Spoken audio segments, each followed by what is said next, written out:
First Florida man, first Florida man was Hernando de Soto. Won't you so loco? Show off your photos, throw out your Twinkies, throw up your ho-hos, tuck in them pinkies. Them shits a no-no. The first Florida man was Hernando de Soto. Brought to my attention by the man with the mojo. My 8 subscriber, I'm a fagoso. Jump in them sinkies and dump them mimosos. The first Florida man was Hernando de Soto. First Florida man was Hernando de Soto. First Florida man was Hernando de Soto.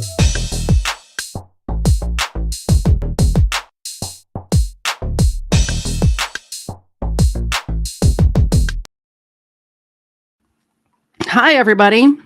First of all, is anybody even here? I'm not even sure if we're live right now because Restream was pitching a fit. So I'm just checking to see if we're even live anywhere.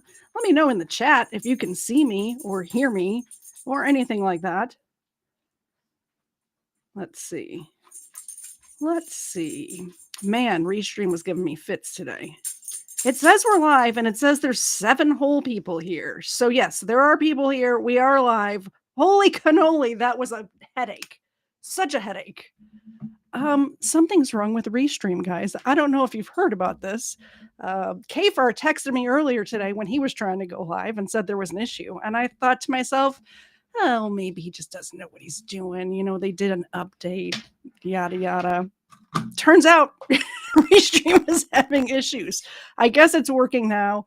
I had to do this whole workaround, but we're here. We did it. First thing I want to talk about today. First of all, hello, everybody who can see me and hear me. Chicago Emerald, Erica, good to see you.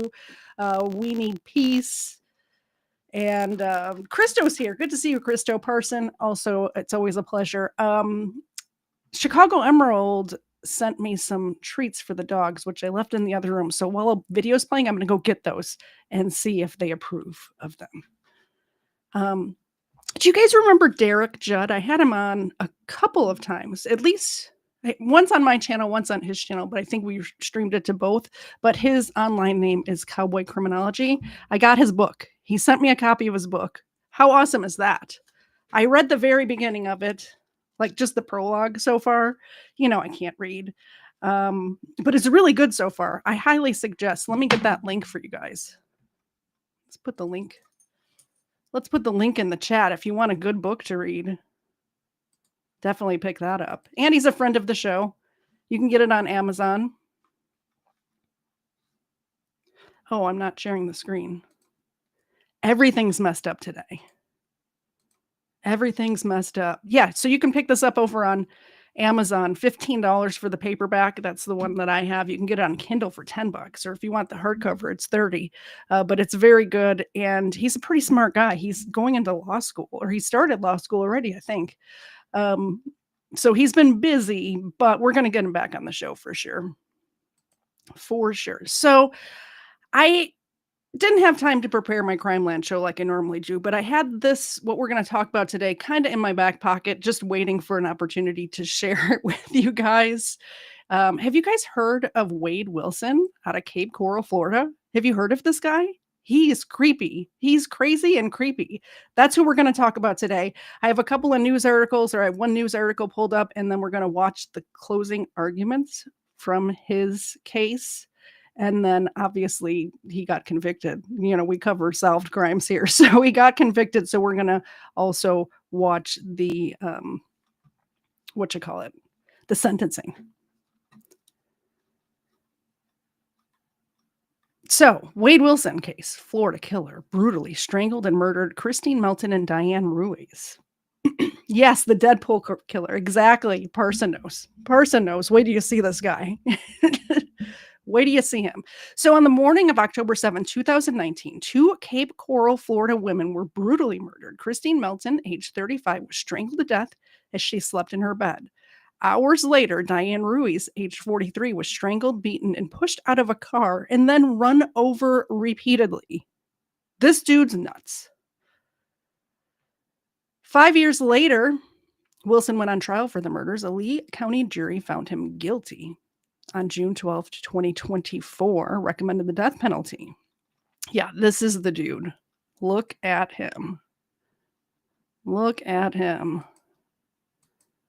I would not want to run into this guy in a dark alley.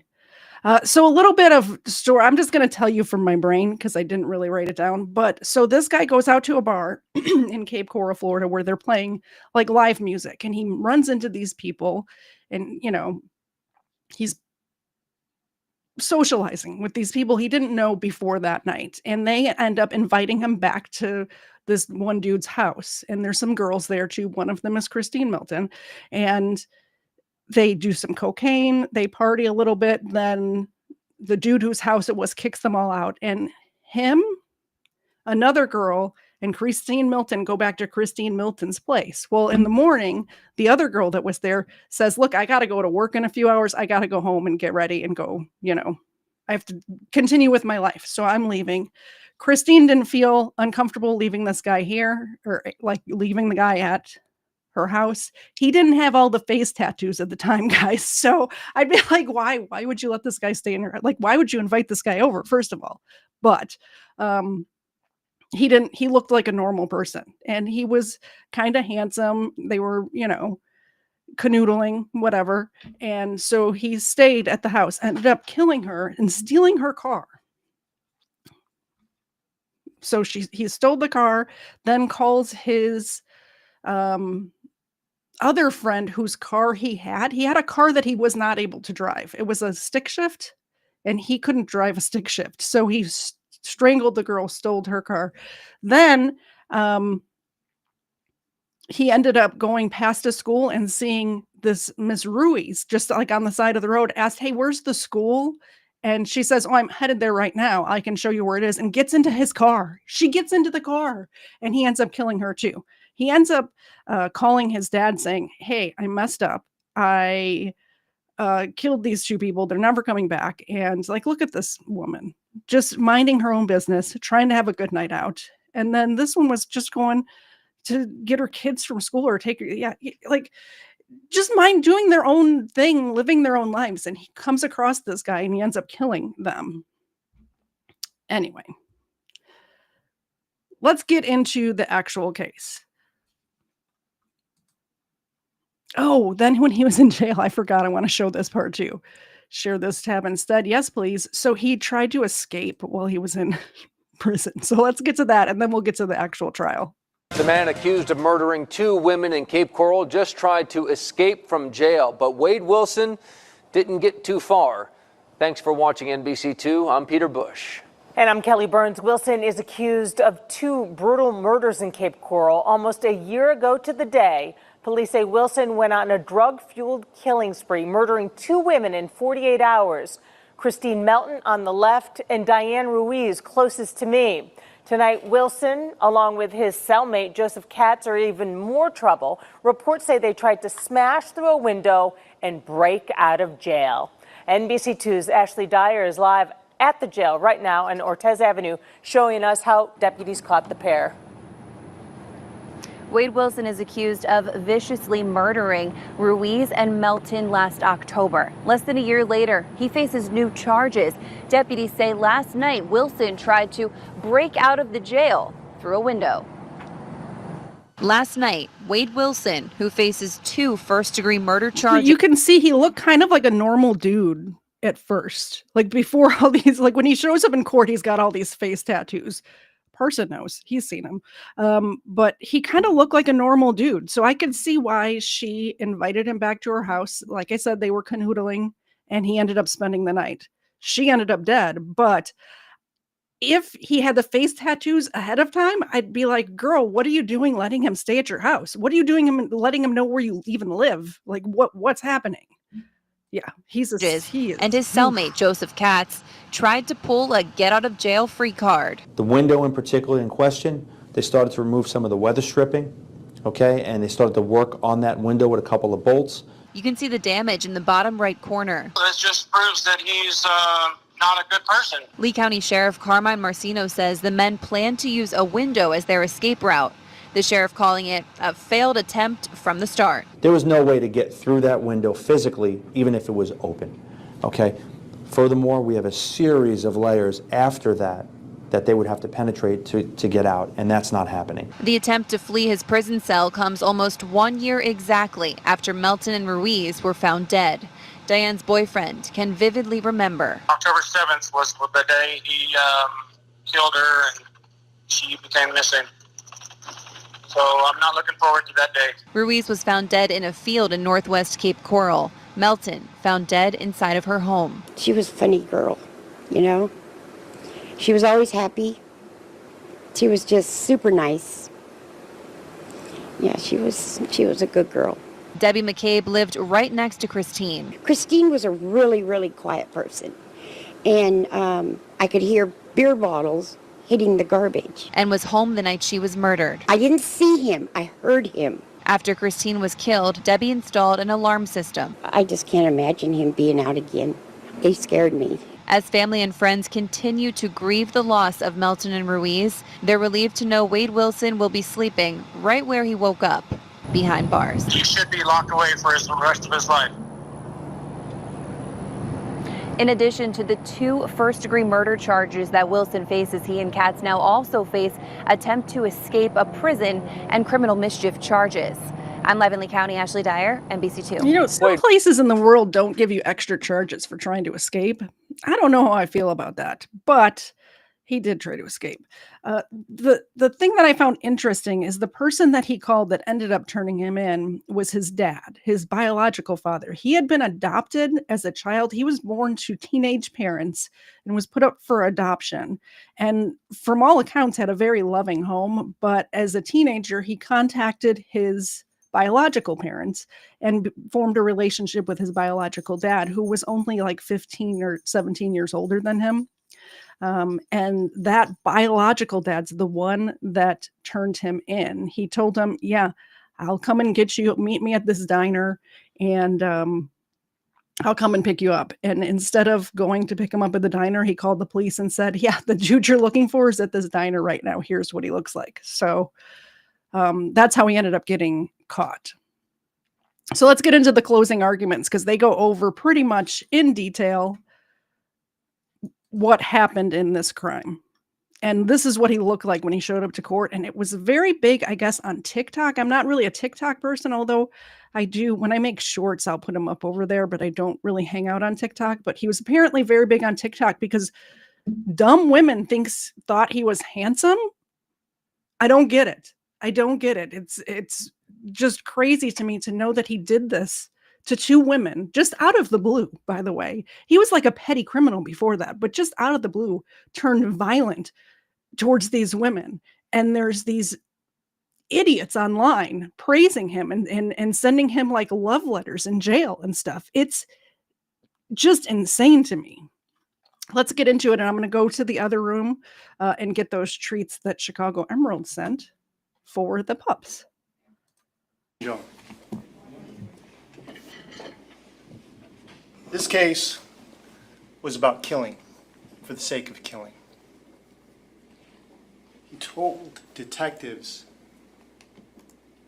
I've already done it once. I'll do it again. But it's not about that he killed. It's about how he killed. Blunt force trauma gained compliance for submission. Strangulation for silence. According to him, it only takes 2 minutes.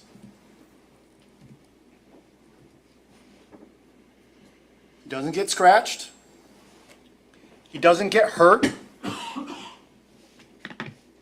They don't yell. They're quiet.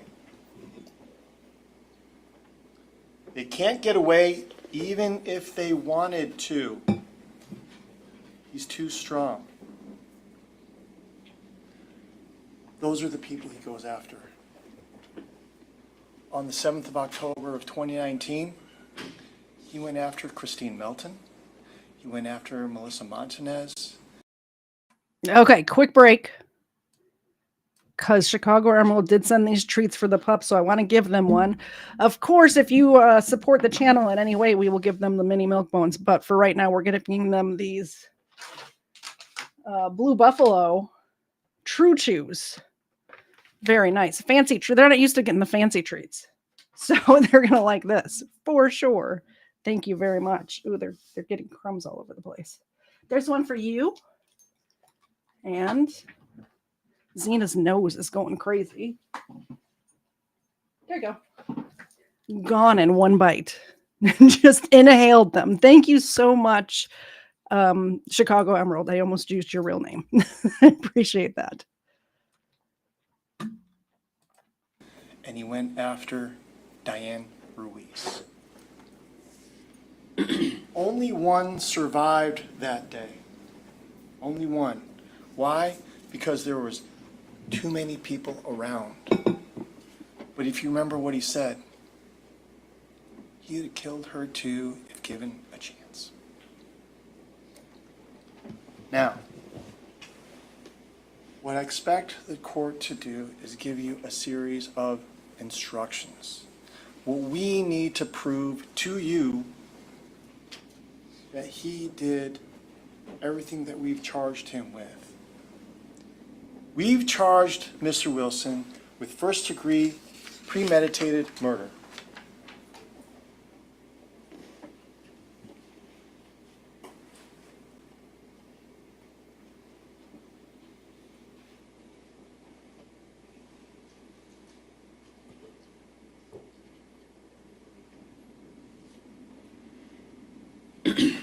We need to prove that Christine Melton is dead. There should be absolutely no doubt in your mind that Miss Christine Melton is dead. You heard from the medical examiner. You heard from Miss Christine Johnson. You even heard from Mr. Wilson himself. Christine Melton is no longer with us. The second thing we need to show is that the death was caused by the criminal act of Mr. Wilson. There should be absolutely no doubt in your mind that Mr. Wilson did these things. All of the evidence corroborates what Mr. Wilson has told you in the course of the past day or two. And lastly, ladies and gentlemen, there was a premeditated killing of Miss Christine Melton. And what's interesting about the premeditation instruction, it says killing with premeditation is killing after consciously deciding to do so. The decision must be present in the mind at the time of the killing, and the law does not fix the exact period of time that must pass between the formation of the premeditated intent to kill and the killing. The period of time must be long enough to allow reflection by the defendant, and the premeditated intent to kill must be formed before the killing. So, that's a lot of words. Make it simple for you. When one is sitting outside in the evening time, and it's humid out, and a mosquito lands on your arm, you look down, you decide to kill that mosquito. That's premeditation, ladies and gentlemen. Because the law does not fix. I premeditatedly kill mosquitoes all the time. Just wanted to let you guys know. I will murder them on sight. Period of time. You can go from that short period of time to as long as you want. Planning, whatever you want.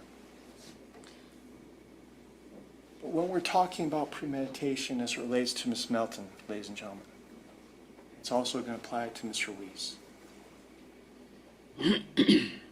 Strangulation is the epitome of life slipping through someone's hands. Premeditation starts by placing the hands on the throat of another. The application of pressure, squeezing the throat, not releasing until there is not one final breath that remains in that person. And what's interesting about that particular act, ladies and gentlemen, is that both people know that one person is going to die.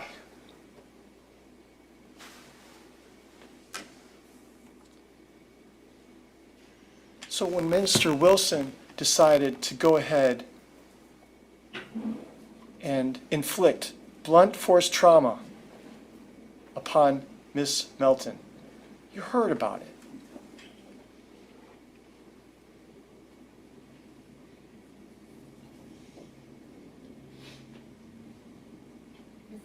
The broken nails, right?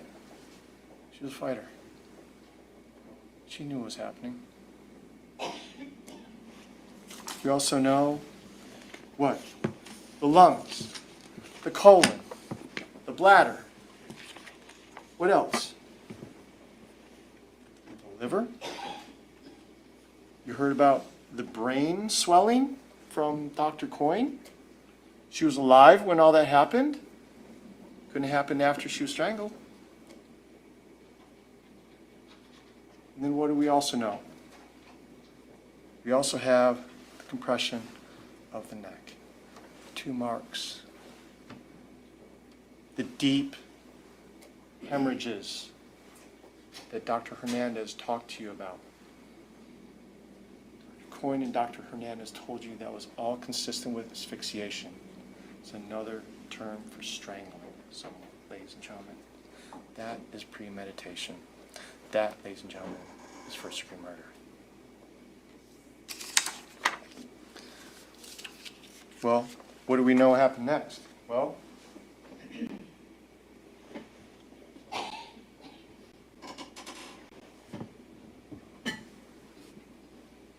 we have to prove grand theft of a motor vehicle, right? Grand theft of a motor vehicle is Mr. Wilson knowingly and unlawfully obtained or used endeavor to obtain or use a motor vehicle, Christine Melton. You saw that black Nissan Versa. You know it belongs to Miss Christine Melton. Her registration's in there. Her tags are in there. Her phone is in there. Stephanie Johnson identified it as her car. When did he use it? After he killed her. So, yeah. Look at that face of evil. He's like smirking through this. He's smirking through this whole trial. He thinks it's hilarious. He unlawfully so obtained or creepy. used her car. That element's been met. 2, he did so with the intent to temporarily or permanently deprive Miss Melton of her. What kind of weirdo hybristophiliacs? Look at this face. Which, by the way, when his head was shaved, you could see the swastika on his head. Look at this and think, oh man, he's hot. Oh, look, there's another swastika there. Like, who thinks that? People are weird, man. Right to the property or any benefit to it or from it, and appropriate that property of Christine Melton to his own use or the use of another person entitled to it? Yep. Did that too. And 3rd, the stolen property was a motor vehicle. You saw it on Mr. Lukic's video. Rolled up in it. It's clearly a motor vehicle, ladies and gentlemen. I submit to you, that charge has been proven as well. But where does he go to from there? Well, after he's gone ahead and killed Miss Melton and taken her car and held her face up to utilize her phone, he makes a whole series of telephone calls, right? To Miss Montanez. Hey, I need to see you. Where are you at? Calling her repeatedly. Miss Lobogian told her, don't bring him here. Tell him you'll meet him at your spa. Well, ladies and gentlemen, that's why we showed you the phone records. The 630-962-1256. It's Miss Melton's phone number.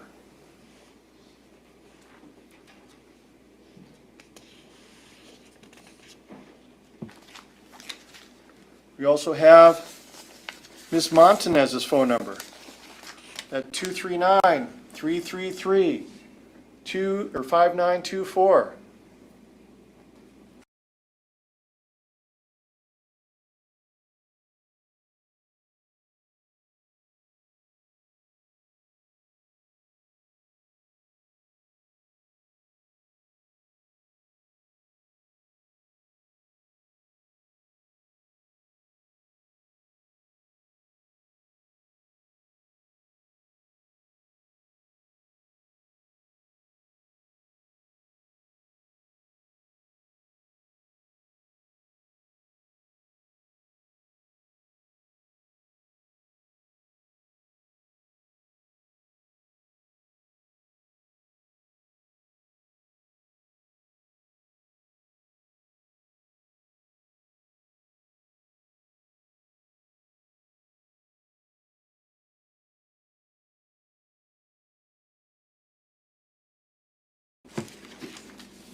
And Was also I what comes muted up that whole later- time? Was I muted that whole time? Oh man, okay. So I was muted. So they get a treat for that. And then we get another super chat. Thank you very much for the New Zealand dollars. We're just going to give them all of the treats right now. I'm sorry. I was just saying, welcome to all the new members. We're going to be doing a game night for members Thanksgiving weekend. I'm not sure which day it's going to be, either Friday or Saturday of Thanksgiving weekend. I will let you know closer. I just don't know what my schedule is going to look like that weekend. But I'll I'll let you guys know ahead of time. But here's for the super chat, and we'll get 2 more for the talking while muted.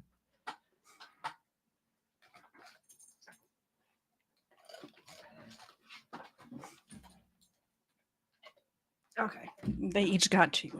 They each got 2. Thank you for pointing out that I was muted. I appreciate that. Is this 239-200-8319 number.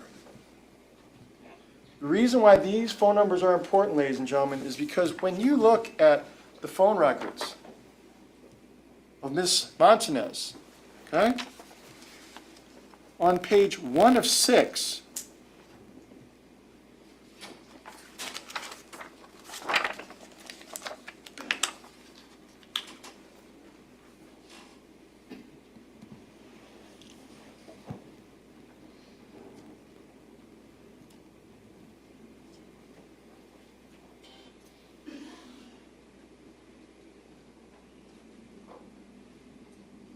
you're going to see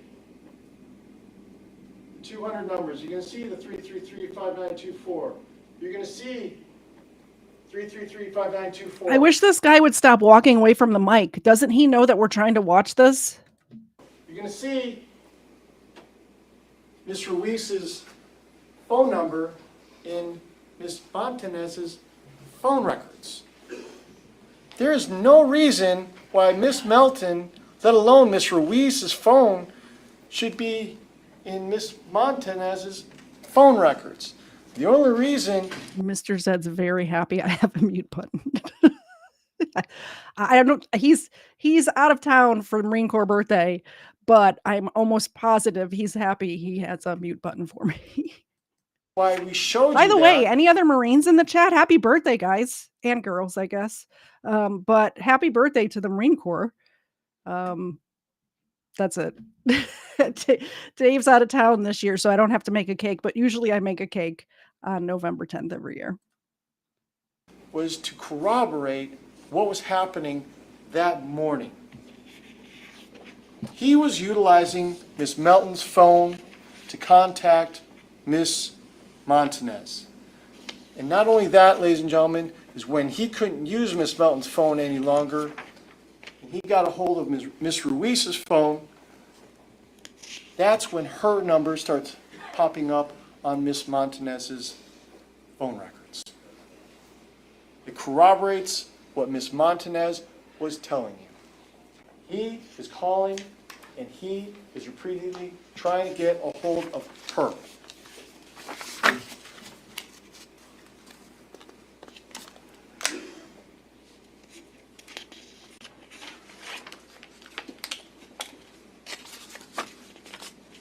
But what's interesting, ladies and gentlemen, is after he gets a hold of her, he just doesn't want to find out where she is or what she's doing. Well, what does he do?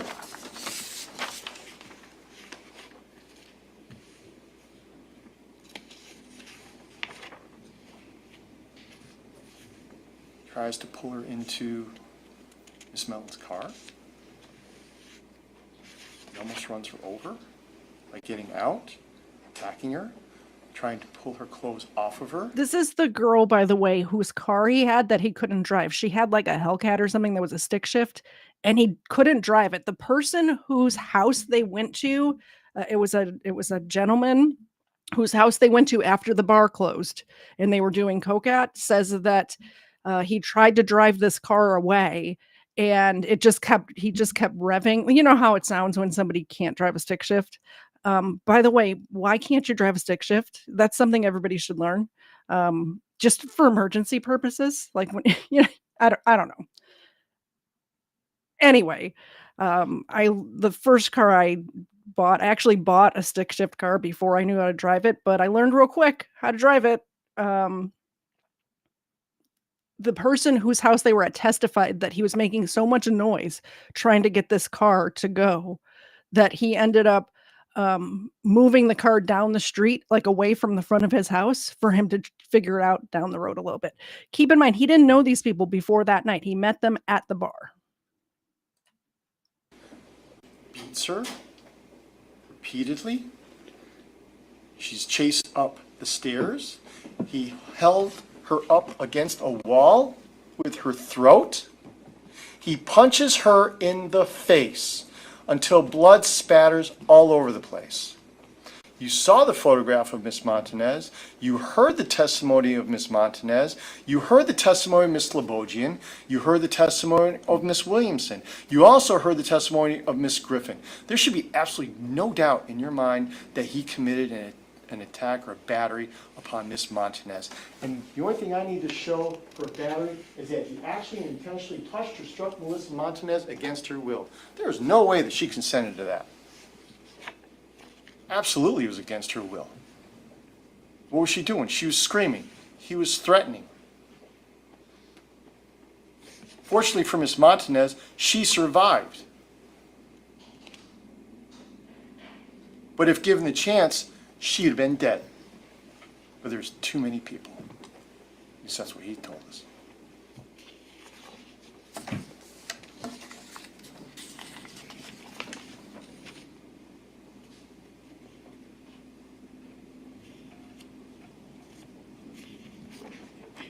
That brings us to his next victim, right? After he gets done with Miss Montanez, he takes off in that vehicle. There's too many people. He heads to Cape Coral. He comes across a young lady who's on her way to work, dressed in a light blue shirt, jeans, dark shoes. Okay, all of the people in the chat are putting these cool cars in the chat that were their first car that was a manual. Do you want to know what my first car was that I bought that was a manual? It was like a 1992 Saturn. It was not a great car. It was a very sad, pathetic car, but it cost me like $1,500 and it went from point A to point B. So you and your 76 Vet and I don't even know what else, your 4-speed Rabbit, like get out of here with that. I had a Saturn. It was sad.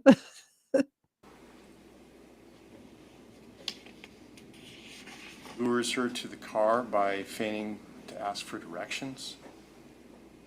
Somehow manages to get her inside the car.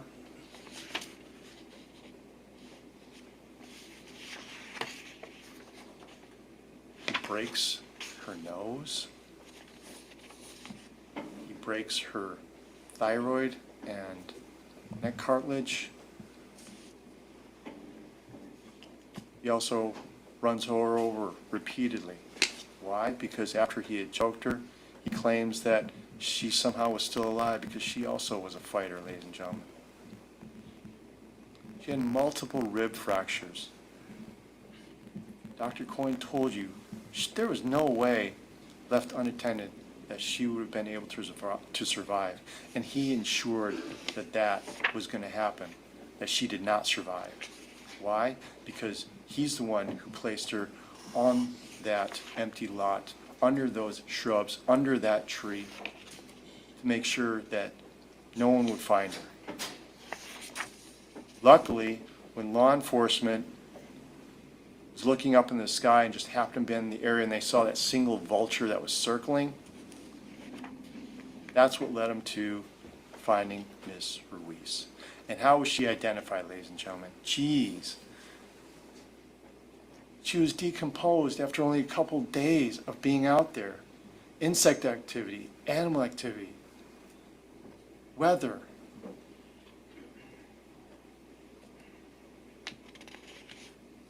Her husband had to fiance had to identify the ring. They identified her by the tattoo on the back.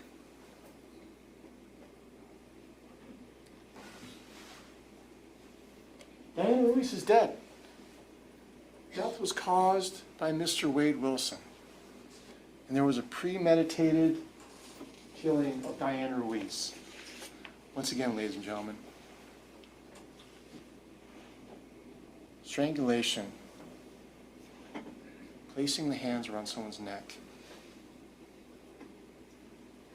and watching that life slip through the hands and the other person seeing their life leave them. Premeditation. Should be absolutely no doubt in your mind that this was first-degree premeditated murder. He even told you in his statement,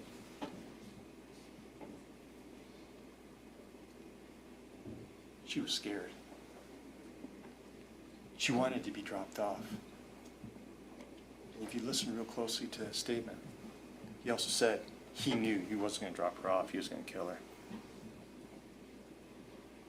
He already had it in his head. Why? Because he already killed once before. He was going to do it again. And true to his word, he did.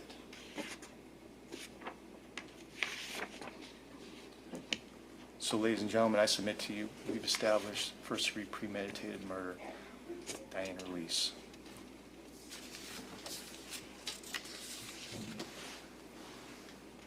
Where does he go from there? He goes to Joe's Crab Shack, right? Because Officer McCormick received information regarding the battery of Miss Montanez. He's confronted there. He plays dumb. He doesn't know anything about a battery. But what does he do? He leaves. He's not sticking around for that. Nope. Where does he go? He goes to Mateo Graphics. One of the other people he knows, Mr. Lukic. Hey, can you help me out? I need a plane ticket. I need a taxi. I need to get out of town. Why? Because I just killed people. I just killed some people. He was frantic. He only had a pair of... The smug look on his face when they're going over the details of the crimes that he committed on that day. He beat the one woman almost to death. The woman that was just walking by the school that made the mistake of getting in his car, he beat her almost to death and then ran her over several times. And earlier that night, he killed the woman in her home. And now he's got this look on his face. Like, yeah, what are you going to do about it? We'll see what the judge is going to do about it. We'll see. Pants on. Blood on him. No shirt. No shoes. Law enforcement gets there. What does he do? He doesn't stick around. He leaves. Where does he go? He goes to the Amlin residence, right? Unfortunately for Miss Amlin,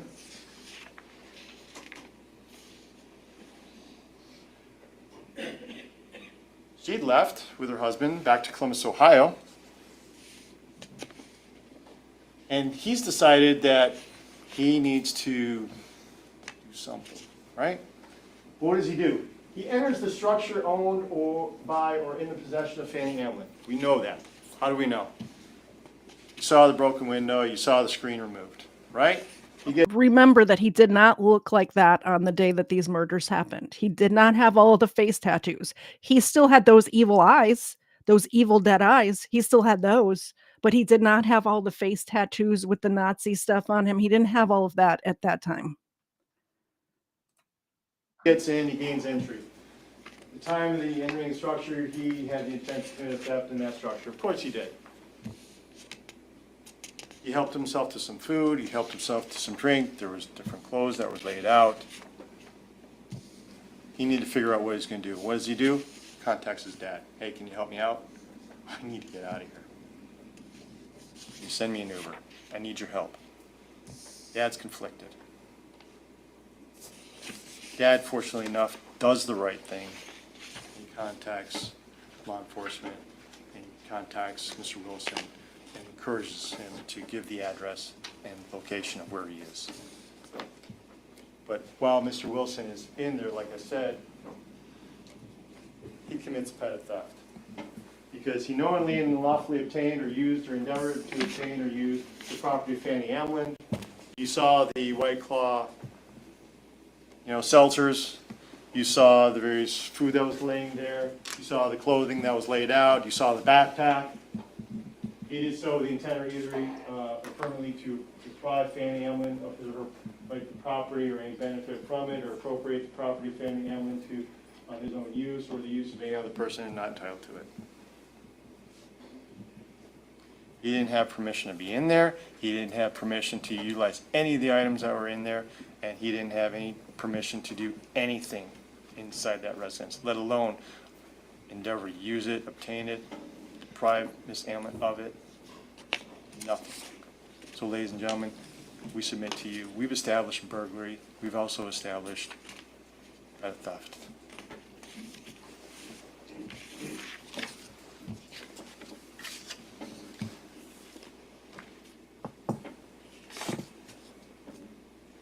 Ladies and gentlemen,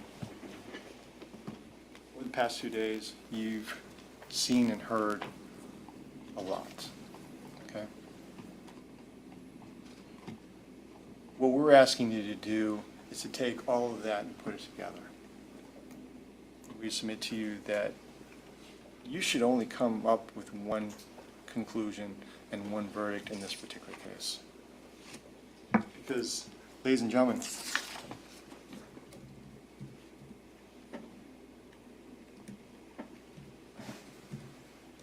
this case was never about Mr. Wade Wilson. It's about what Wade Wilson did to Christine Melton and Diane Ruiz. And make no mistake about it, despite his bragging, his boasting, and the excitement he wants to feel, this case was nothing more than a graphic, vulgar display of power. And we're going to ask that you find... That's a good Pantera album, by the way, Vulgar Display of Power. I wonder if this prosecutor is a fan. It's a weird collection of words to string together during a closing argument. If not... Find Mr. Wilson guilty of first-degree premeditated murder for killing and strangling Ms. Melton. We're asking that you find him guilty of grand theft of a motor vehicle for stealing, taking Ms. Melton's car. I'm asking that you find him guilty of battery for striking Ms. Montanez against her will. I'm asking that you find him guilty of killing and strangling Ms. Diane Ruiz and basically committing blunt force trauma by running her over and trying to make her look like spaghetti. I'm asking that you find him guilty of burglary of a dwelling for going to and breaking into the Amlin's residence, and also for petty theft for taking and helping himself to whatever it was inside that allowed him to do the things that he did. Thank you very much for your time.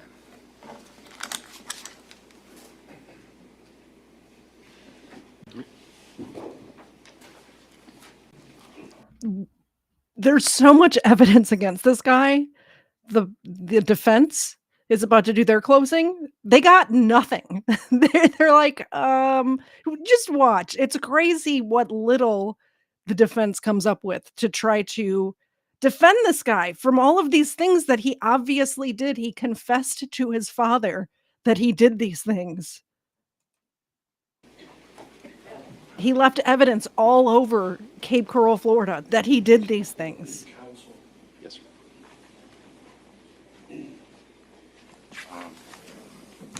First, on behalf of myself, Mr. Shirley, and even Mr. Wilson, I want to thank you for the attention you've given through these proceedings. I know there's been some portions that have been rather rough, so thank you.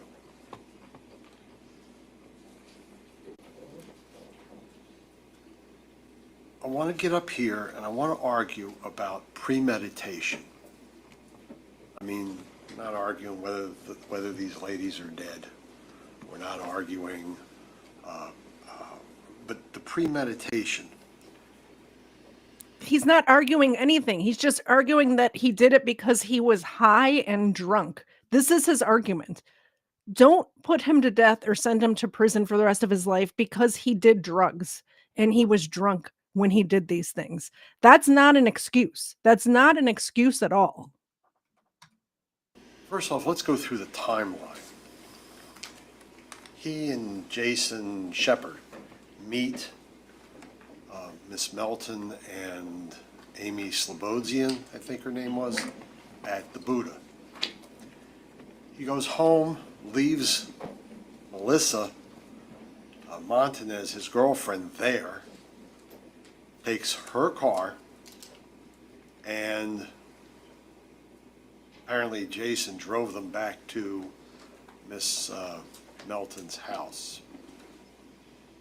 They have sex. They have consensual sex. Jason Shepard said so. And then something happened. I suspect it was the drugs. Shepard was saying, oh yeah, we were doing cocaine, just not my cocaine. That was for me. Well, if you listen to the statement that was played yesterday, Mr. Wilson talks about using flakka. That is not good stuff. It puts holes in your brain. Objection, facts not in evidence. Sustained. Anyway, at some point between 2 and 4, maybe, Miss Slobodian leaves and something goes wrong. Miss Montanez described it. Killer eyes, 2 black holes, no soul, as she put it. Kills Miss Melton. Yeah, I can see it. Look at that face. Look at those eyes. Black eyes, no soul. Yes, I agree. Wraps her up. Why?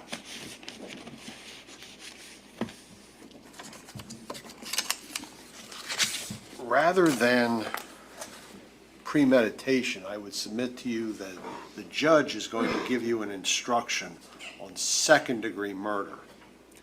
And one of the, or also known as depraved mind murder. I don't think anyone can argue that none of this was not depraved.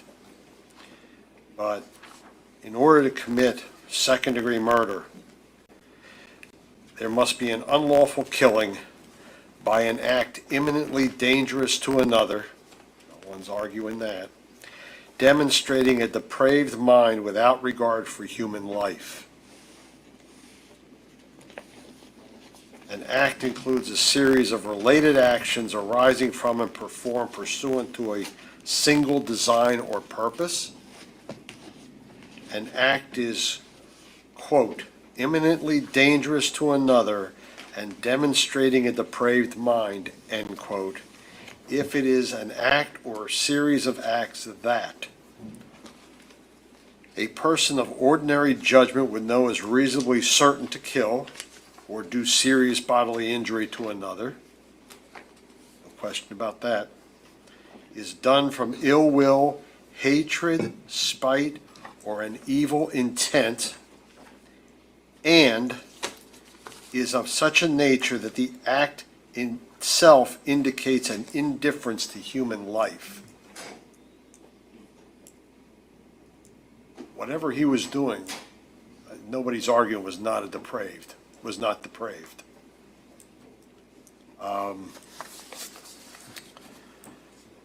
Look at the What I'm saying, Mr.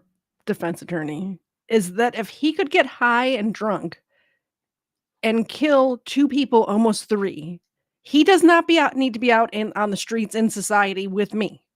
He needs to be in prison for the rest of his life at the very least.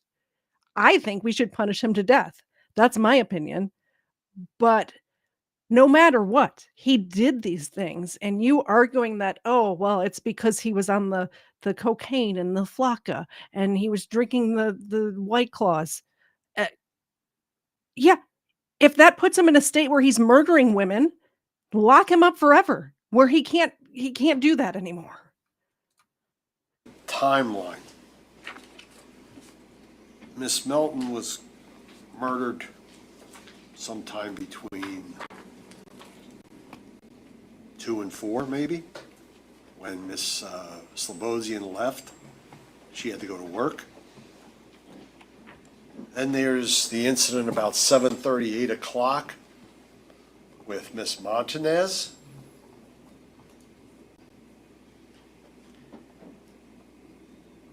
According to her fiance, Miss Ruiz, was going to work between 9 and sometime between 9 and 11. She left the house. So the contact between Mr. Wilson and Miss Ruiz is on a road in broad daylight. This isn't some kidnapping in the middle of the night. This is in broad daylight. Again, it's almost a carbon copy of Miss Melton. Again, running over the body 10 to 20 times. Nobody's saying that's not depraved.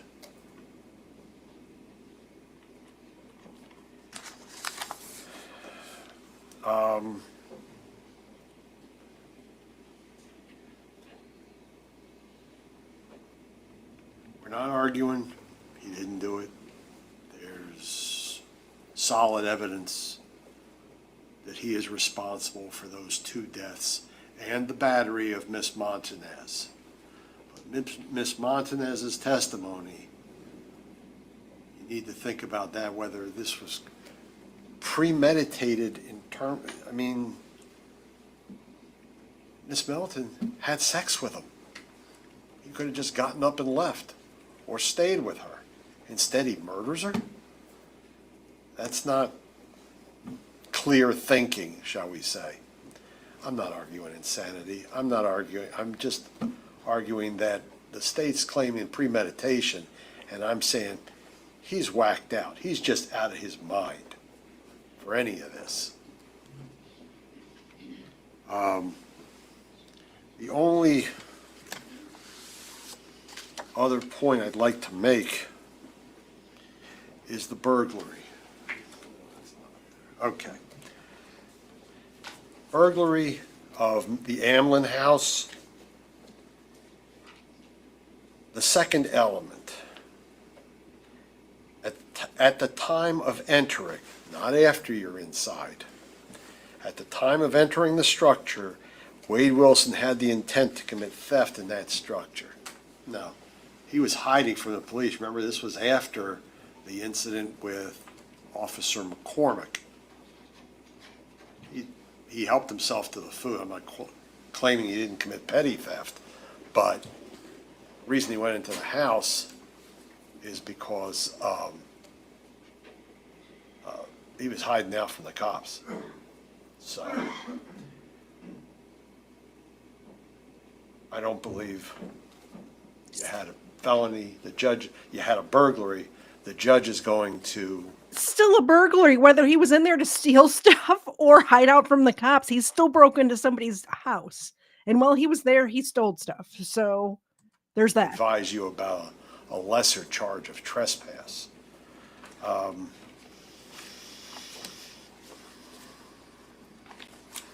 Again, I respectfully request that you consider whether this was premeditated or depraved mind murder. Now, based on the rules of procedure, I don't get a chance to come back up here. The state does. So I need you to consider what they're going to argue to you in their closing argument, because I don't get a chance to rebut it. I thank you for the attention you've given, and appreciate your assistance in this case. Thank you. Lock him up, throw away the key right now. Counsel. Ladies and gentlemen of the jury, this was premeditation all day long. The defendant's attitude toward these women was despicable. He bragged about their deaths to his dad after he killed them. No regret, no remorse. And he replaced the name Christine's mother gave her at birth with the name bitch. I killed a bitch. I choked that bitch out. And 3 days later, he's still bragging about it to law enforcement. And his biggest concern, whether he could get a hamburger and french fries. As Diane Ruiz laid in that field, being scavenged by animals with bugs eating her face to the point where she's unrecognizable, this guy over here wants some french fries. And he's bragging about the fact that Diane Ruiz looks like spaghetti. This is a man with no respect for women, with no respect for human life. When asked about Mila and killing her, he says, there were too many people around. I probably would kill her, you know. You know what I mean, given the chance. Now I want to start with premeditation, because what you're going to see is you're going to see a jury instruction about lesser included offenses. And second-degree murder is a lesser-included offense of first-degree premeditated murder. And there's no doubt that if you read the second-degree murder instruction, you're going to see that it involves ill will, hatred, spite. So there's not a premeditation element, but there's ill will, hatred, and spite. There's no question that he is full of ill will, hatred, and spite. But the law requires you to find for the highest charge. It says when considering the evidence, you should consider the possibility that although the evidence may not convince you that the defendant... Did I say something while I was muted again? I don't even remember saying anything. I'll give them a treat either way. If you guys call me on it, I'll do it. Oh, I forgot to make them big. Sorry, I didn't even realize I said something. Oh, here we go, Zena. Oh, Zena caught it. Look at that. I like this prosecutor. She's doing a really good job. And I love, with his lack of respect for women, that she's the one putting the final nail in his coffin. I love it. The defendant committed the main crime of which he is accused. There may be evidence that he committed other acts that will constitute a lesser included crime. Therefore, if you decide the main accusation has not been proved beyond a reasonable doubt, you will next need to decide if the defendant is guilty of any lesser included crime. Ladies and gentlemen, you don't even need to go to second-degree murder. You don't even need to consider lesser included crimes in this case, because the state has met its burden and proven premeditated murder. And I want to start with the defendant's own words about premeditation and how we know that he took a second to think about what he did before he did it. All right, the truth is, I picked the girl up and killed her. I wasn't worried about the school, you know. Remember, this is during the day. School is in session, and it's an elementary school. Little kids being dropped off by moms and dads and buses. I wasn't worried about school, you know. I choked her out until she couldn't breathe anymore. She wasn't fully dead yet. Now, he's choking her. He could have stopped, but he decided to continue so that he could kill her. She wasn't fully dead yet, and she was still alive, and I pushed her out of the car, and she tried to get up. And I ran her over with the car. And I ran over maybe like 10 times, 20 times, her head, her body. He says, I put the window down and I said, hey, do you know where the high school is, where the school's at? Could you show me? She said, it's right down there. I said, I drove by there and I didn't see it. Could you please show me? She got in the car. That's all it took. That's all it took. Got her in my car, and then from there we drove to the school and I was going to drop her off. But I knew in my mind, I wasn't going to drop her off. There's the mind. I knew in my mind I wasn't going to drop her off. But she wanted to get dropped off there. I said, okay, you can go. As soon as she went to get out, whatever, I grabbed her by the neck and choked her. That's when I was choking her right there. I was choking her out right there.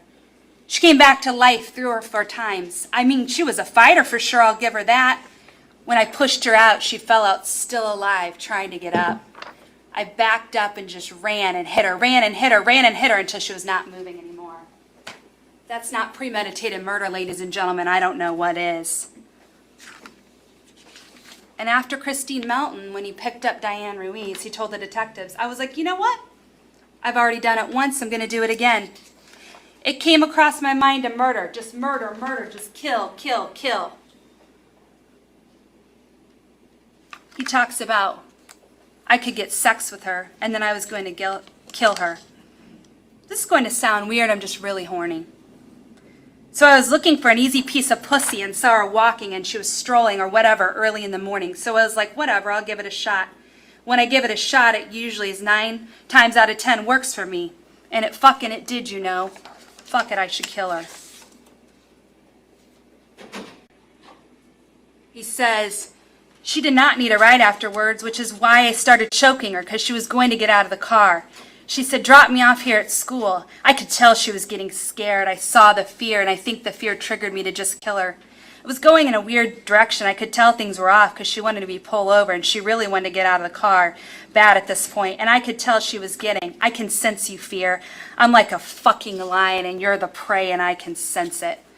They can't get away from me even if they wanted to. I'm too strong. I mean, I don't look strong maybe necessarily, but I can, believe it or not.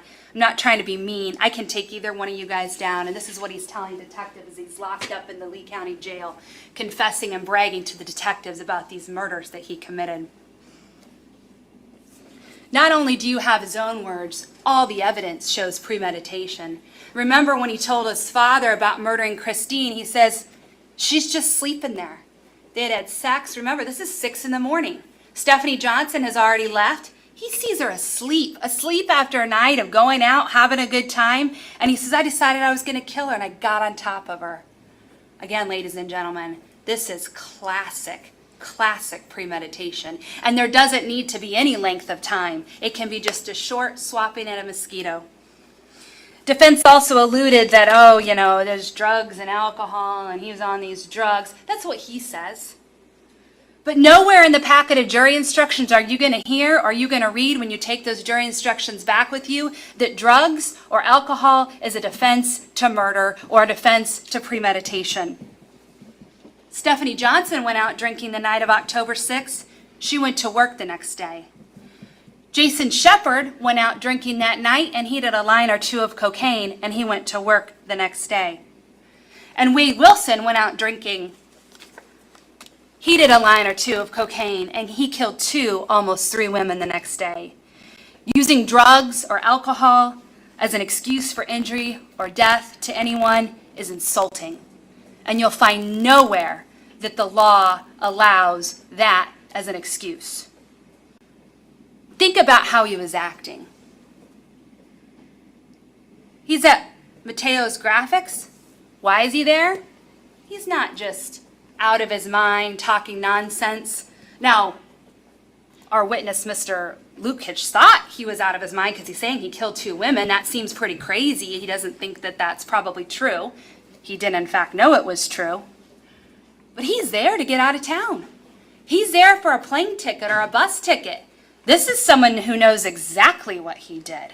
He's not on some kind of drug where he doesn't know, or he doesn't know what's happening or what's going on. He knows exactly what's going on. And he knows he needs to get the hell out of Dodge. And long after the high of any drugs or alcohol could have worn off, he's calling Daddy. Dad, I need you again. I need money. I need to get out of here. I need you to come pick me up. I need you to help me. And he's bragging to his dad, wanting his dad to be proud of the women he killed. And then 3 days later, when he's in custody and he's on no drugs and no alcohol, what does he do again? He's bragging to the detectives. All those quotes I just read you, those were all 3 days later, when he has no access to any of that. Defense tries to say, he's crazy, he's out of his mind, and the defense, talked about mental health and that being an issue. Again, that's not a defense in this case. There's no evidence of any mental health disorder. There's no jury instruction that's going to excuse him. Any reference of it by the defendant in a statement is simply an excuse to try to justify what he did. He had no issues going out and having a good time at the Buddha that night. No issues picking up a beautiful young woman at the bar. No issues having sex multiple times. No issues getting exactly what he wanted. He wasn't hallucinating. He wasn't hearing voices. He wasn't confused about where he was. He wasn't confused about anything that night. In his own words to law enforcement, he was a fucking lion and they were the prey. And he could sense it. He liked knowing that they were in fear. He liked knowing. I don't know why he even went to trial with this. There's so much evidence and he confessed. Why are we even at trial? Why did he not plead guilty? I don't understand why. I'm glad that he did, because we have this entertaining piece of court footage. But what did he think was going to happen? Knowing that they wanted to get away and he was not about to let them. And he knew enough that night to give a different name. He was JR, or Junior. He wasn't Wade Wilson, the killer. And he knew after killing someone, he should get rid of the body. He knew that after killing someone, he needed to get out of town. And as he watched the officers search for him, he sat in the Amlin's house, drinking White Claw, eating food, using his dad to help him escape.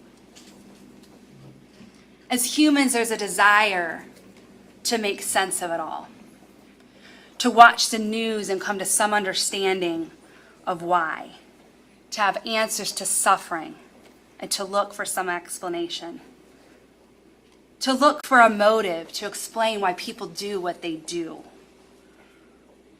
But that's why the state doesn't have to prove a motive. If you had to sit and find a motive or an explanation or an excuse for Wade Wilson's behavior, you'd be in the jury room for years. Because there's no explanation, no justification, and no motivation that could ever explain the suffering and death inflicted on Christine Melton. The suffering he caused to her best friend, Stephanie Johnson. The suffering he caused to Christine's cousin, Samantha. Or the suffering he caused to all her family and friends.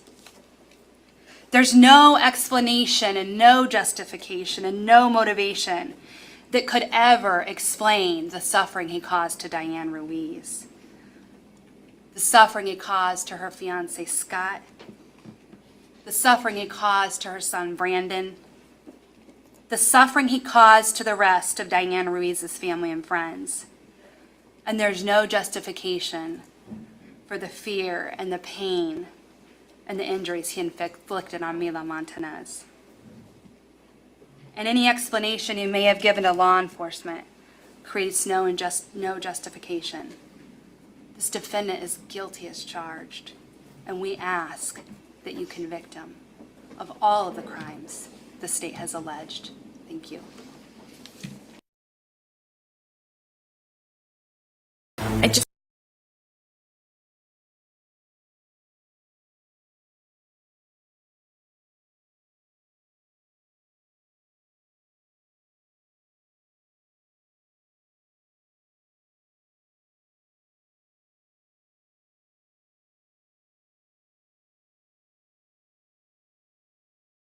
Hey, Dad. What's up, boy? Hey, I just wanted to call you so you know that this is the number. They were just, this is the only time they give me the phone. I'm still in the, I was muted again. I'm just not with it today.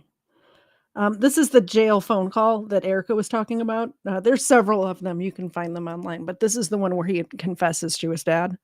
I know, Christo, I know. I want to give them treats right now. Did they come talk to you last night? they did, and apparently they had already got the body at like 1 o'clock. They just wanted to come talk to me so they, so they could fucking, so I would admit to it. Yeah, and when I walked out of visitation, my wife, she was in the truck, and she found that she had gotten an alert of a news story.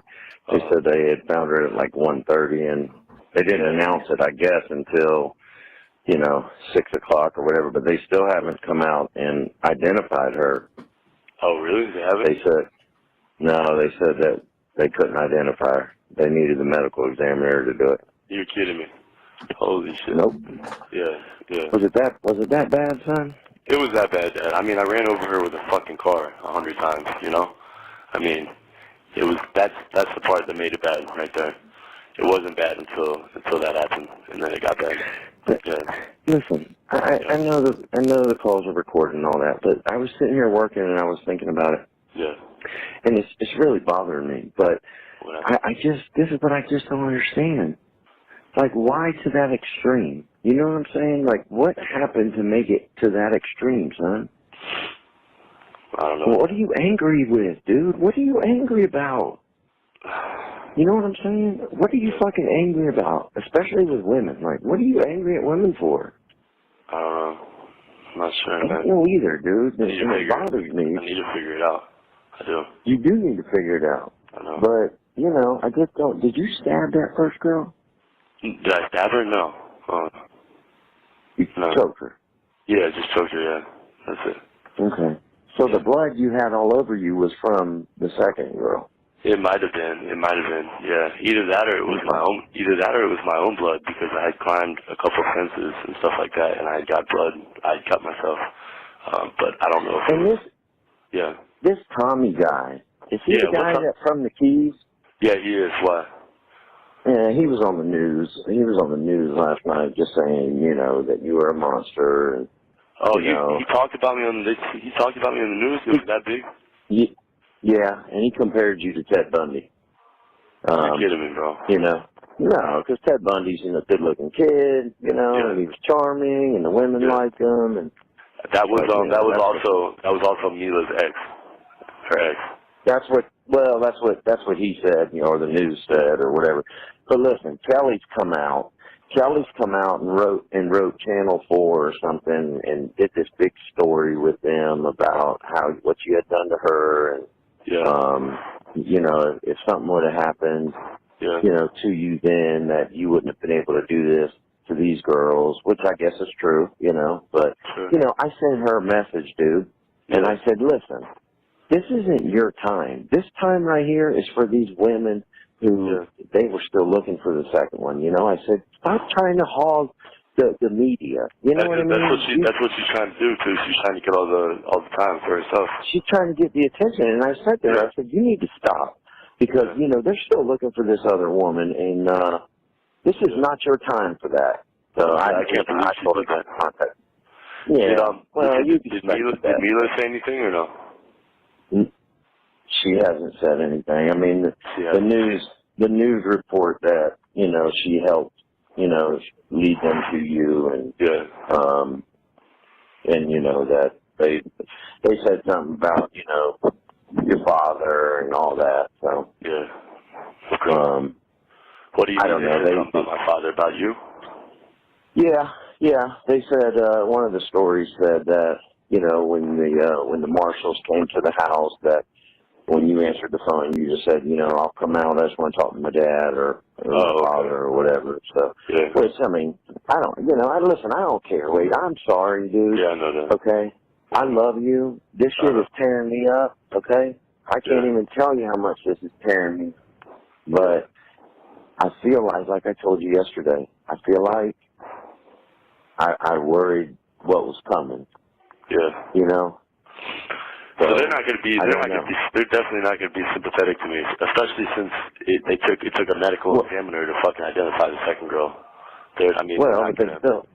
Like I said, they still haven't. They still haven't announced it. Yeah. They went to her family, and told her family that they think.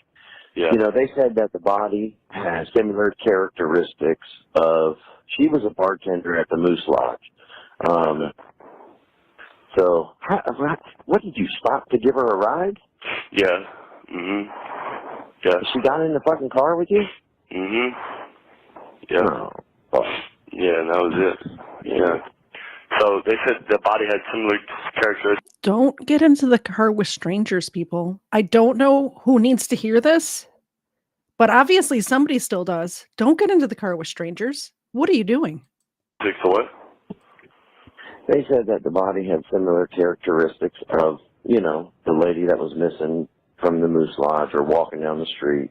I'm assuming maybe the clothes or something matched or something. Yeah, probably the clothes. That's what they asked me about, the clothes, what clothes she was wearing and stuff like that, and all that type of stuff. Yeah. So, I mean, they're not gonna.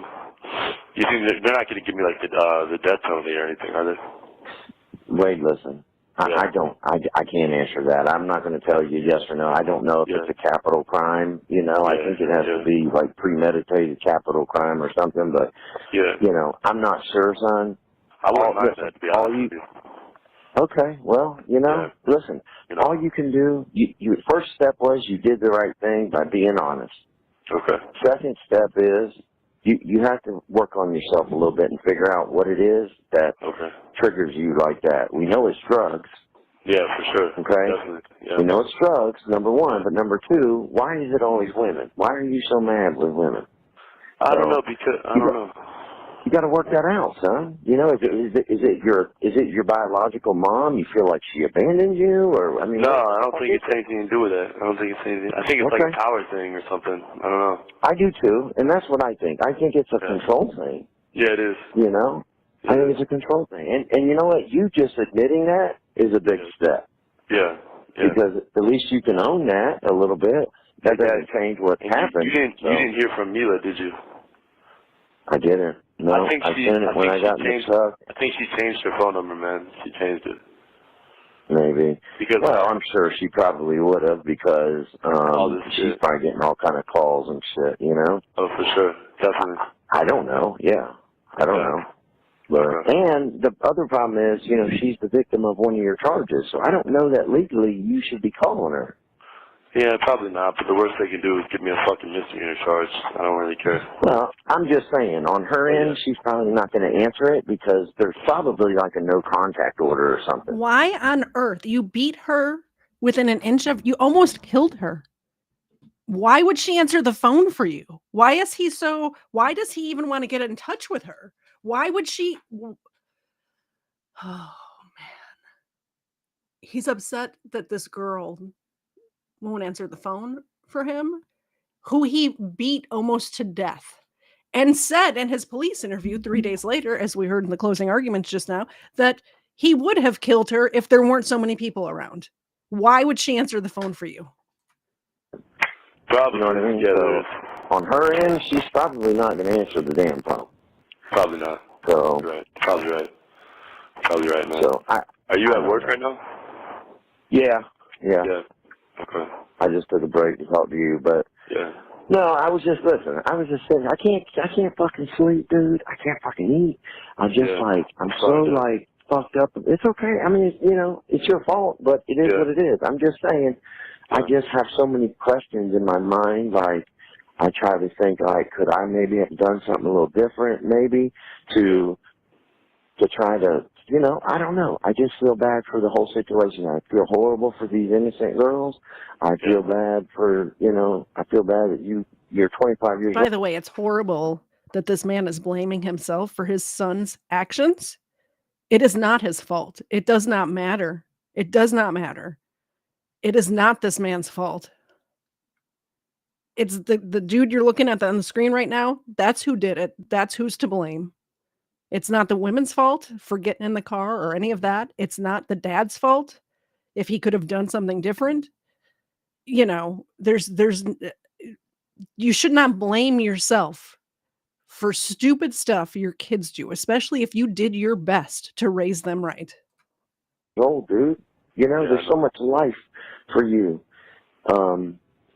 I don't know. I can't believe that dude Tommy's got on the TV and said something. Yeah, he was on. He was on there talking. He looks like a character. He is a character, man. He is. When was he with Mila? Before you met him in the Keys? Yeah, but when I met him in the Keys, him and Mila had broken up, and when he brought me to Fort Myers, he tried to reconcile with Mila, and he brought me over there to hang out too, and she liked me and stuff, so me and her just got together and kicked him out of the picture, and he's never liked me ever since then. He talked a lot of shit, like he was gonna kill me and stuff, and that's why, you know, every time I saw him, showed up he never did anything, so. Whatever. Well, I'm going to tell you this. I'm going to tell you something that really looked bad. I was watching a couple stories online, and a lot of the media, what they're doing now is they've gone back and they've pulled your whole record. So they see the shit in Palm Beach. They see all of it, and it looks horrible. I mean, honestly, looking at it on paper, it looks horrible. There's so many fucking charges, you know, domestic violence. You know, it looks bad. So. Yeah. I don't know. I mean. And they put that on the news? Yes. Yeah. So if they have a trial for me, they can't even do the trial in this city. They're gonna have to do the trial somewhere else because I don't think they would be able to get a fair jury. But but here's my thing, Wade. What are you gonna take to trial, son? I mean what did you tell the detectives last night? What did you tell them? Everything. When they talked to you, you told them the truth. Yeah. You told me to. Well, because I feel like, I'm not going to encourage you to tell them lies, okay? I mean, I encourage you to tell the truth because it's not just you that's suffering here. There was innocent families, dude, that are suffering. Yeah, I know. Your family's suffering. Candy's so upset, she won't even answer the phone. She won't even answer my calls. You're kidding me. Because I think she's totally blocked it out now because she is worried. She's just concerned, dude, and she loves you and shit, and she's upset. So I don't know. I just want, I don't know what to tell you. All I can tell you is, I did the right thing then, for sure. You did the right thing. Listen to me, because by not doing the right thing, people can look at you and say, "Oh, look at him. He's a psychopath." They're still going to say that, wasn't on it, right? They're still going to say that. But one thing that you can, in your heart, know is, I don't know, you guys. What do you think? Do you think he's a psychopath? Are you still saying that, even though he confessed? Are you saying he's a psychopath? I'm saying it. I'm saying he's a psychopath. You know what? I fucked up. I told the truth. Yeah. I told the truth. I did the right thing as hard as it was to do. Yeah. You did the right thing. So at least, that girl, the second girl, she had an 8-year-old daughter too, which I didn't realize until last night. No, dude, she had an 8-year-old daughter and a 15-year-old son. Yeah. So imagine, bro, their mom was gone. So at least now they can bury her, they can grieve. Yeah. They deserve that, dude. They deserve that. That's true. And the first girl, she deserves that. Yeah. So, it's a bad situation, dude. It is a bad situation. It is a really bad situation. It's a bad situation. It is. So, I don't know. I don't have much advice when it comes to this because I've never been in that situation before to this scale like you're at. Yeah. But all I can say to you is you did the right thing by being honest. Yeah. And now you just have to take it as it comes. You're just going to have to lay down and wear it, son. Yeah. I don't know what else to say to you. Did you order your canteen? I put some money in there. No, man, I have to get. They're supposed to be letting me go tomorrow, so I should be able to order it tomorrow, and I'll get it like next. I think they get it on Tuesday, as long as I can order it by like Sunday. And if I don't make it out by that time, you know, they don't take any money out of there, so whatever you put in there will stay there. They won't take anything from it. So whenever I get He thinks he's getting out. He thinks he's getting out. out of here, I'll be able to order. So. All right. And I'll try to get down there and see you again soon. I mean, I don't know. I don't know. It didn't take as long to get home as it did to get there. I don't know why, but all right. No. All right, So, please, Dad. Please come see me when you can, man. If you want. I will. I will. All right. I will. But listen, I'm telling you, don't talk to people in there. You have 1 minute remaining. All right, Dad. Not that they're not. Is there TVs in there? Yeah, fuck yeah, they're gonna see it. Okay, they've already seen it then. They've already seen it. In there. They've already But seen have they released my face? They have, right? Yes. They Obviously. showed you at first appearance court. They've got your picture posted everywhere, dude. It's everywhere. Every fucking way. Oh, great. Okay. So it's everywhere. So if there's TVs in the jail, they've all seen it. They've all seen it. Okay. So all right, Dad. just Well, protect yourself. I will. Protect yourself and just be honest, dude. That's gonna save you, and that's gonna save your soul, bro. All right, Dad. For sure. Okay. All right. All right. I love you, and I'll talk to you soon. All right, Dad. Bye. Okay. All right. Bye. I want to.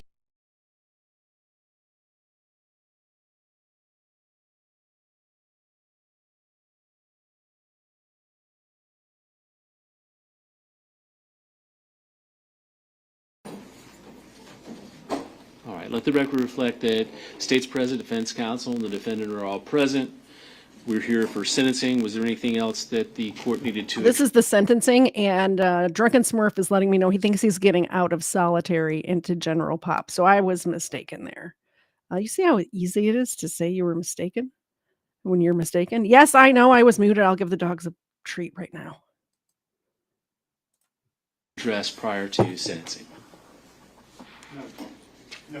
All right. So I have. All right, we'll do this. Hi, Ava. You're getting fat today. Sweet Zena. There you go. I've considered all of the testimony and evidence, arguments of counsel, applicable case law, and statutes.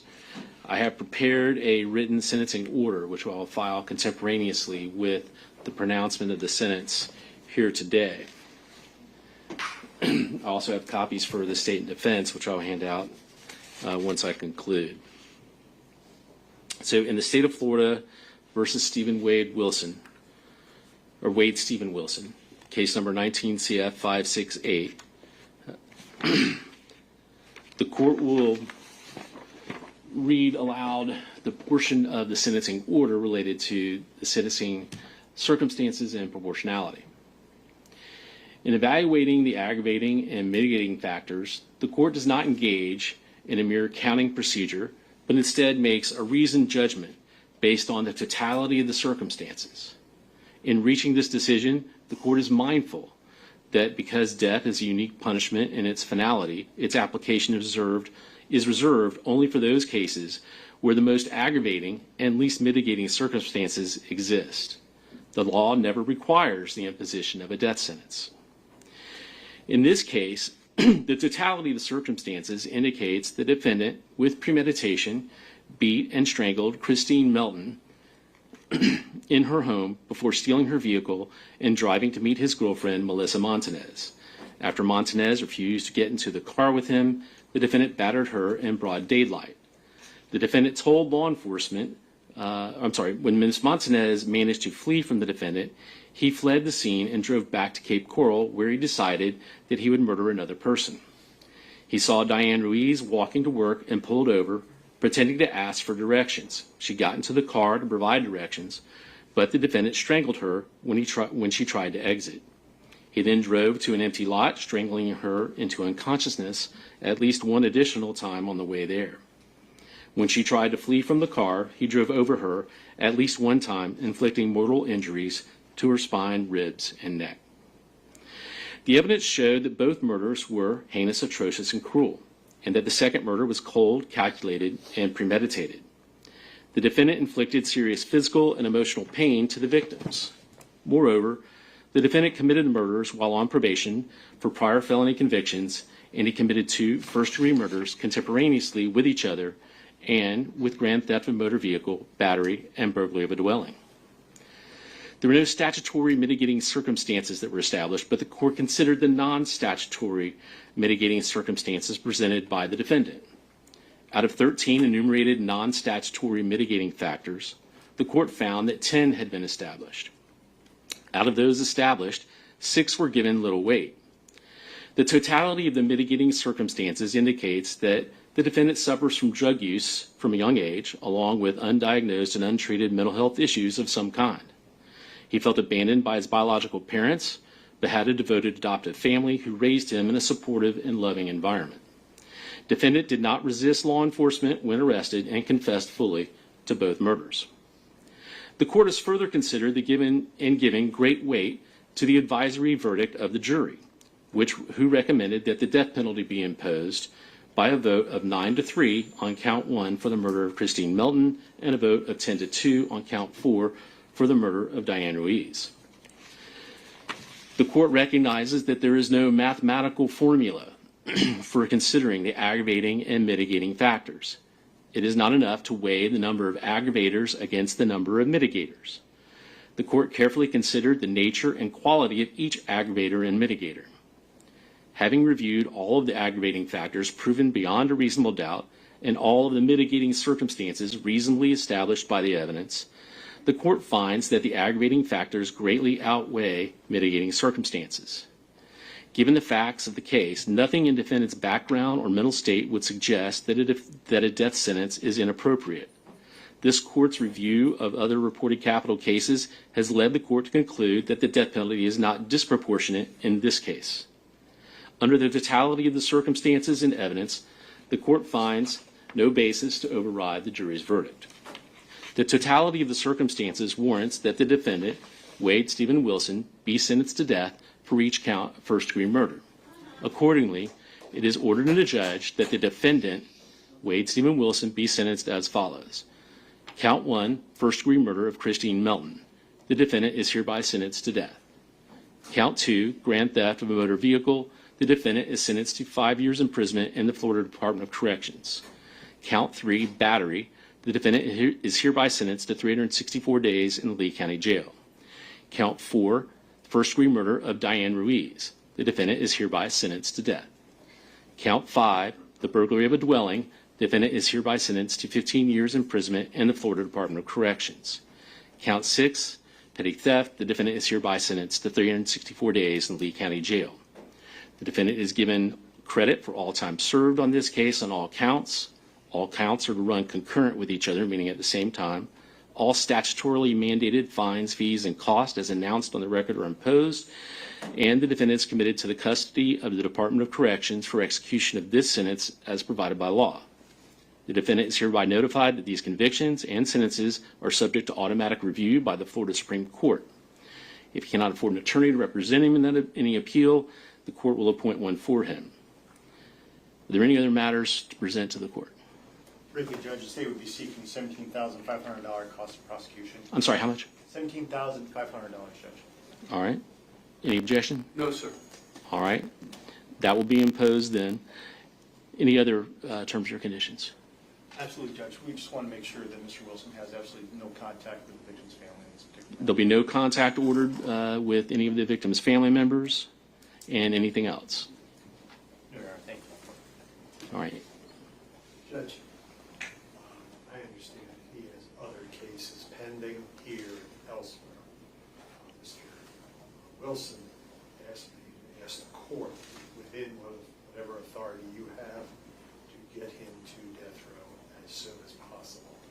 Okay. Well, in relation to those other cases, I know we have cases pending here in the circuit. Today is not the day to handle those. I would maybe put those, I could do it as early as September 16th. I believe that's Monday morning.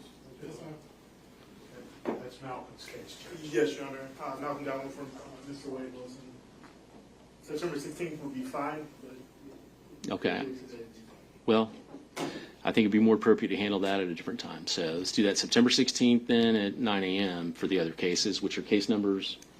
20 CF 16591 and 23 CF 15499. Okay. And we have court on 16th, right? Yes, Your Honor. Okay. Those are just smaller crimes, by the way, and he got the death sentence, so it really doesn't matter the outcome of those ones. Judge, if I may, he also has a VOP warrant out of Broward County, Palm Beach County. I'm going to get in touch with the authorities over there, but if need be, we'll ask the court to ROR him on that VOP warrant so he can be taken up to Well, it's not a motion in front of me today, but if you certainly are able to file whatever you want to file, and Yes, sir. I'll consider it. Thank you. All right. Anything else? Not from the state judge. All right, sir. Then, Mr. Wilson, you will be fingerprinted and remanded to the sheriff's department. You'll be held without bond and for transport to the Department of Corrections when it's appropriate. If nothing else, then we're adjourned. And I'll give you your copies. This is the original. Mr. Shirley or Mr. Hollander? Well, one for the state, one for the defense. Thank you. Thank you so much. So that's it. That's Wade Wilson. What do you guys think? I thought that was an interesting case. This turned out to actually kind of be a overruled episode, not a Crimeland episode, but I was crazy trying to go live today. So I didn't have anything else queued up. Like I said, I had this one just on the back burner where I had all of the information and, videos pulled and stuff like that. So we did that today. I want to get to this month Susan Smith because she's up for parole and she killed her children. And I don't think she should be up for parole. Let me know what you think in the chat. Do you think of the death penalty? Do you think people like this should be put to death? I think so, personally. I think they should be punished to death for doing stuff like this. I think there's a lot of things people should be punished to death for, this being one of them. Susan Smith as well. But we'll get to that next week or the week after. We'll tell you about Susan Smith. I wanted to take a trip up to the town where the Susan Smith thing happened. But then the hurricane came through, and I don't think that's going to happen before the end of November. So I think we're just going to go ahead and roll with the Susan Smith case next. We will see. People are for the death penalty, it seems like. I think that the judge came back and said what the jury thought on the cases, and it wasn't 100% of the jury. I think the people who said no to the death penalty are just against the death penalty in all circumstances. I think this case, particularly this this Wade Wilson case particularly warrants the death penalty. If any case does, this one definitely does. So I guess that's it. I hope you guys have a great night. Thank you all for coming. Please, if you haven't already, hit the like button on your way out. Share this if you think it's worth sharing, and we will see you next week at 4:30 Eastern Sunday. Bye.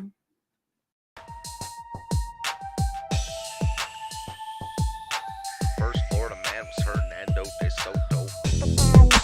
First Florida man, Hernando de Soto.